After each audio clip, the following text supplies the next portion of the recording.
আলহামদুলিল্লাহ আলহামদুলিল্লাহিল্লাযী ওয়াহদাহ ওয়াসসালাতু ওয়াসসালামু আলা মান লা নাবিয়্যা বা'দা আম্মা বা'দ।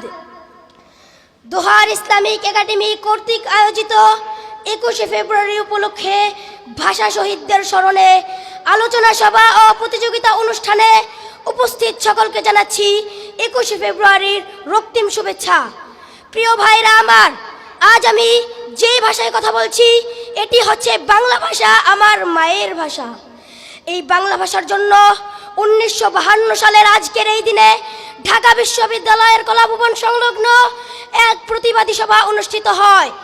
আর সেই প্রতিবাদী সভায় পাকিস্তানি বাহিনী অন্যায়ভাবে হামলা চালায়। আর সেই হামলায় শহীদ হন সালাম, বরকত, রফিক ও জাব্বার সহ আরও অনেকেই। আজকের এই অনুষ্ঠানে সেই সকল ভাষা শহীদদের জন্য মাগফিরাত কামনা করছি। তাদের জীবনের বিনিময়ে পাওয়া আমাদের বাংলা ভাষা, আমার মায়ের ভাষা, এই বাংলা ভাষা দিবসেই যারা বিদেশি ভাষার বাদ্যযন্ত্র গান বাজিয়ে শহীদদের রক্তের সাথে তামাশা করছে, তাদের জন্য প্রকাশ করছি তীব্র নিন্দা এবং অগণিত ঘৃণা। এই ভাষার জন্য যারা শহীদ হয়েছেন তাদের জন্যই পেয়েছি আমাদের বাংলা ভাষা, আমার মায়ের ভাষা।